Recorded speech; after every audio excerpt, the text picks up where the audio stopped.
Hello and welcome to Crosstalk, where all things are considered. I'm Peter LaBelle. From calls for Trump's impeachment to the saga known as Brexit, political elites appear to be terrified of democracy and the people's will. Also, should we lament the passing of the neoliberal order?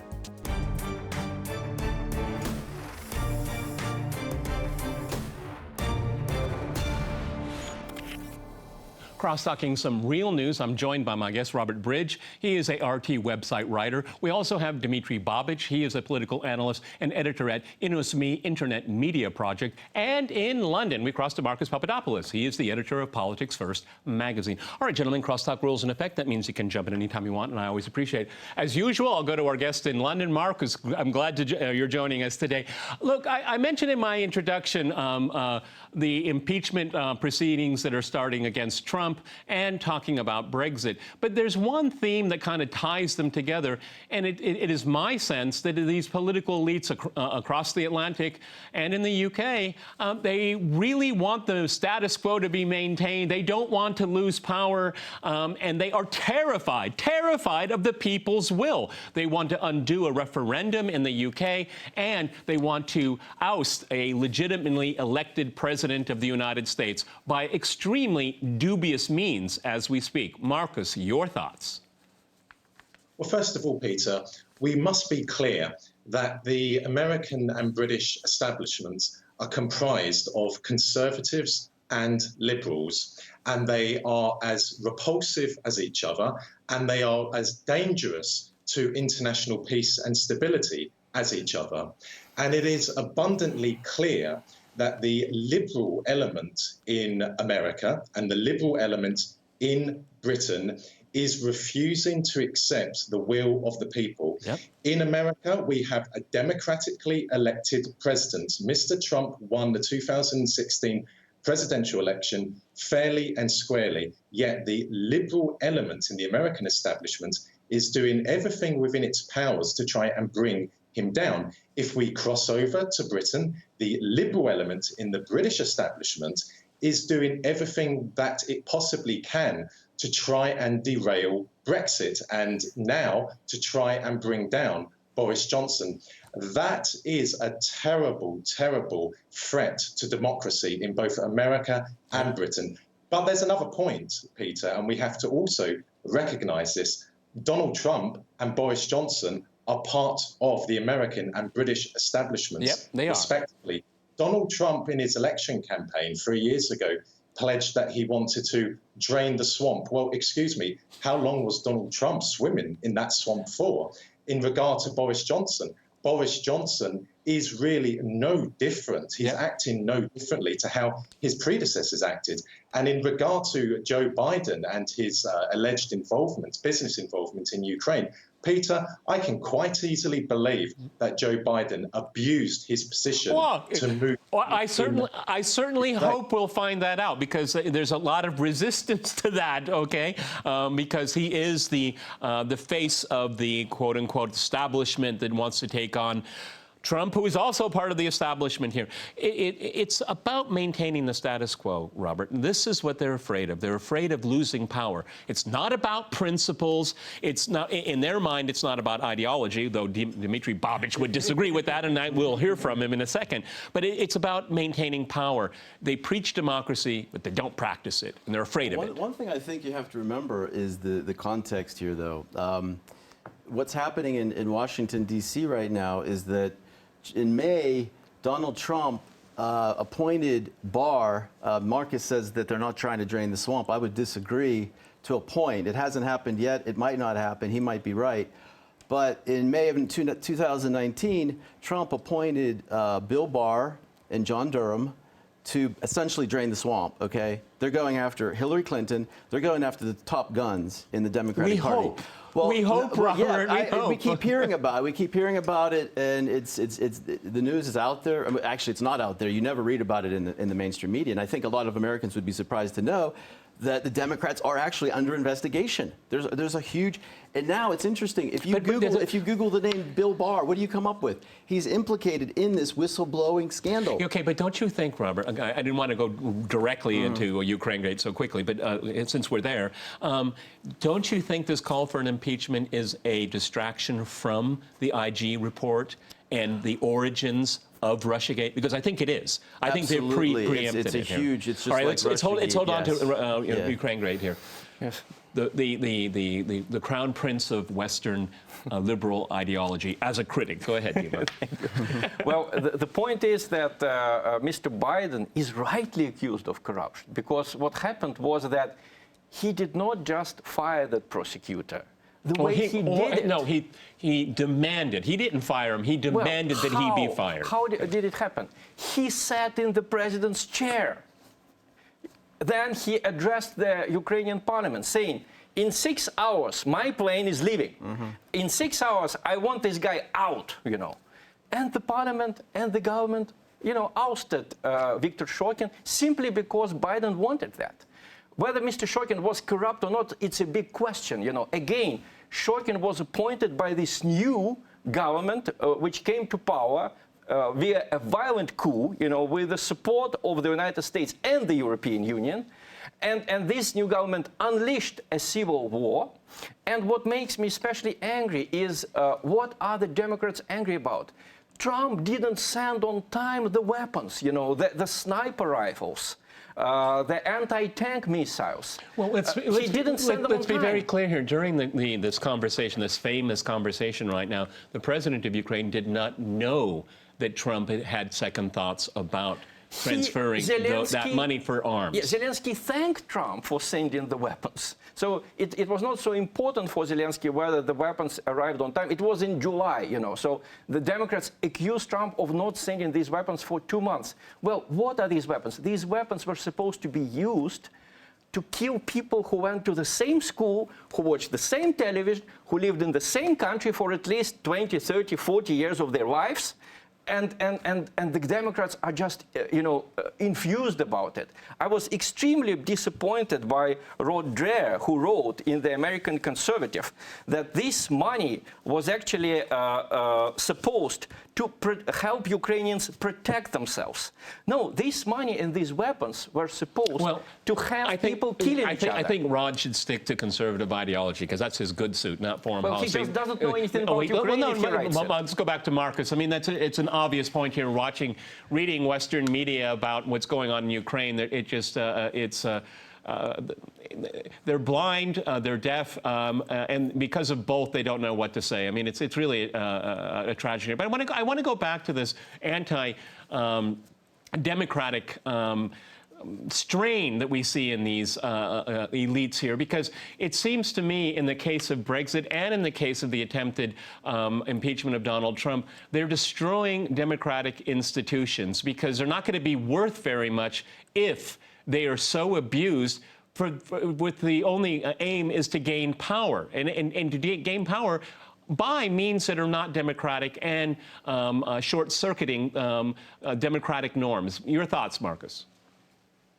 Well, look, as I said moments ago, Donald Trump won the 2016 presidential election fairly and squarely. That is democracy.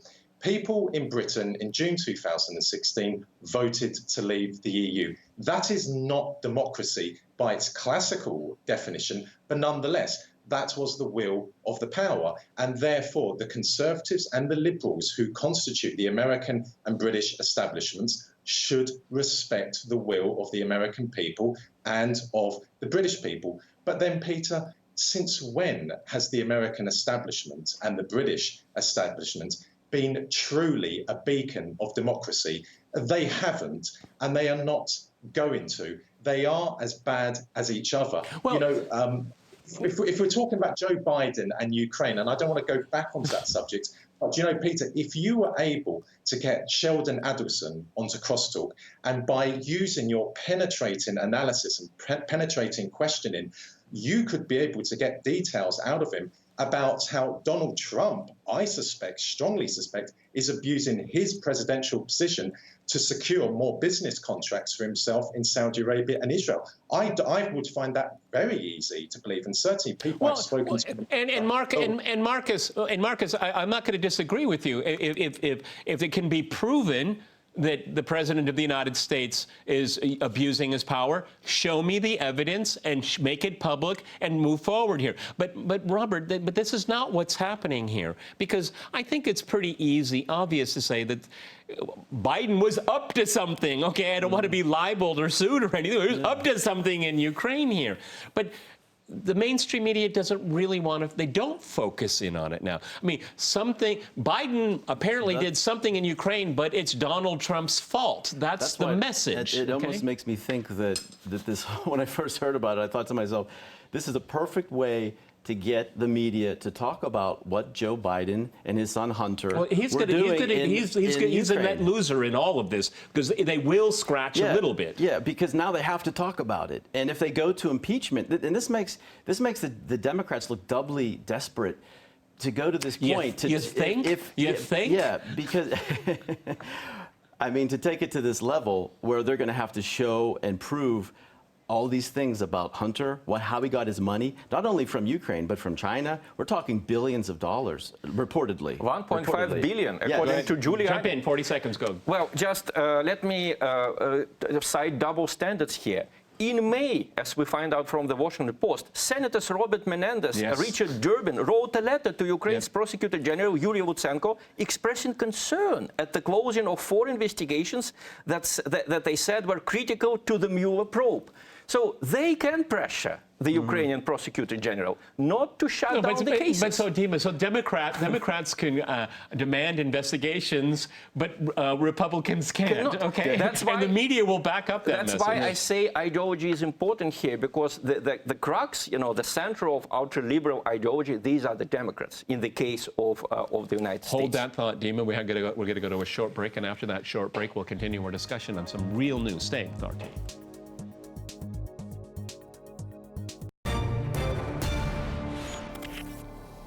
Welcome back to Crosstalk, where all things are considered. I'm Peter Lavelle. To remind you, we're discussing some real news.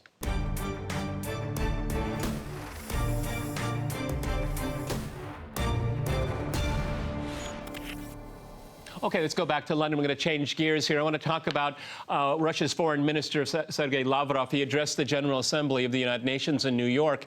And I really liked his speech because he didn't mince his words. If you'll give me a second here, I will give you 2 quotes that I liked the most.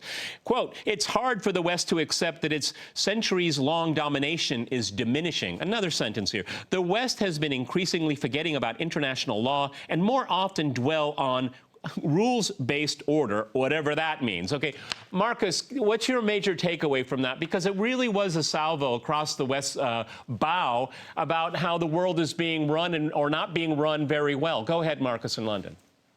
Sergei Lavrov is a magnificent diplomat, and he delivered a magnificent speech. And in my estimation, he is Russia's greatest diplomat after Andrei Gromyko. And he is absolutely correct that the West's power is waning. It is diminishing. But we must not get carried away. American global dominance is still formidable. Very its real. Military strength, its cultural strength, its political strength, its economic strength. We must recognize that America is a superpower, and American global hegemony, or Western global hegemony, is going to remain indefinitely. But things are different compared to how it was in the 1990s. In the 1990s, America ruled supreme. Russia was on its knees. China was still progressing. But today, we have a very strong Russia and a very strong China. I don't necessarily believe that the world will develop into a multipolar world. I always believe that the world will be comprised of the 2 superpowers, Russia and America. I don't attach much importance to the other BRIC countries. Well, yeah, I mean, I think a very strong case can be made, and basically a topic for another program, that I see a bipolar world. It'll be a Chinese Han world, and it will be a competing West, okay? What the West will be made of, what it comprises of, is a different topic altogether, and very, very complicated. But Robert, there isn't a recognition within the American foreign policy blob that multilateralism, it is coming into being. I mean, and I think this this explains a lot of the aggression coming out of Washington and its Western allies. I'm thinking about Iran, I'm thinking about because the window, the unipolar moment, it might even be already closed, okay? In something different is coming about, and that explains all of this aggression, because that moment to be able to do things so unilaterally is coming to an end. And a lot of people, more and more people, are just ignoring the U.S. Because the U.S. is isolating itself. What do you think? Well, I don't think it's going to be possible to completely ignore the United States. No, I'm not saying that, but yeah. in a multilateral world, it's still there. What we have going on now is that you see the United States, their military is just all over the place. I mean, if you look at a map where the flags of the U.S. military are, it's just red everywhere. Okay. Except China and Russia. Well, they're around Russia and China. This is where this whole idea of unipolar world and the multipolar world are clashing. What's going to happen when Russia and China are also formidable enough to send fleets to Latin America, to have their bases there in Latin America, to start, right, like what the United States, the U.S. Navy is doing right now in China. They're just, the armada there is just amazing. They've got the whole China Sea covered, with all the islands, Guam, Philippines. For now. Now, what's going to happen? What's going to happen now? How is the United States going to respond to this? So this is a very dangerous moment right now in world history, because the United States is, their power is waning. I don't know if you could say waning, but it's being balanced. It's being balanced. Well, I mean, but if you have... What's going to happen once the tide turns and they really face Russia and China on their own territory, in their own backyard, like Russia does? Russia, I have a slightly different take, Dima, here. I mean, Russia and China are purely defensive right now. They're not exporting ideology. They're not exporting their model. They're none of those things. They want to survive as the world order evolves, and it's going to be very unstable. It could be and reckless, and I'm thinking of Brussels and Washington as they see their power slipping through their fingers. Exactly. And what's worse about this is that the American exceptionalism. See, it reminds me of what during after the Second World War in Eastern Europe, when Brezhnev said that the gains of socialism cannot be lost, okay, because it is one. History has one direction, okay. The Brezhnev doctrine, yes. And so I feel that this is the same kind of mindset that you have with Washington. Is that the order that they created is the order that was ordained by American exceptionalism. The Bolton line, okay, that isn't true, and that's what makes it very dangerous. Well, if you look, every totalitarian ideology proclaimed the nations that carried it exceptional. The Nazis did it for biological reasons, like we are Germans, we are blonde. The Soviet communism did it for ideological reasons. The Russian people is the first to establish communism, so it's the greatest nation on the earth. I remember that. And what happens now is that Lavrov, actually, it's not new. He said roughly the same things 1 year ago at the UN. And he was even more outspoken at the UN, I think, 2 years ago, when he said that we should outlaw the ideology of regime change. And here I slightly disagree. Regime change is a tool. It's an instrument. It's an instrument for achieving their goals. Ask Donald Trump about it, because there's regime change going on in Washington right now. Their goals are terrible because they look nice on the surface, just like the communist goals also look nice on the surface, because, the socialist ideas of the 19th century were absolutely great, they were really humane. But the way Stalin treated them was terrible. The same story with ultra-liberal ideas now. Equality of sexes, protection of minorities. This is all nice. But when David Cameron, for example, suggested that we don't send economic aid to African countries which do not recognize same-sex marriage. This is cruelty, you know.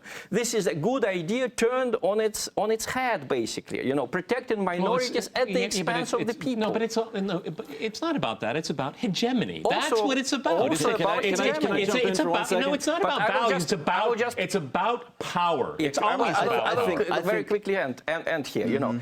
And the story with Greta Thunberg, you know, when, again, you can disagree with her, you can agree with her.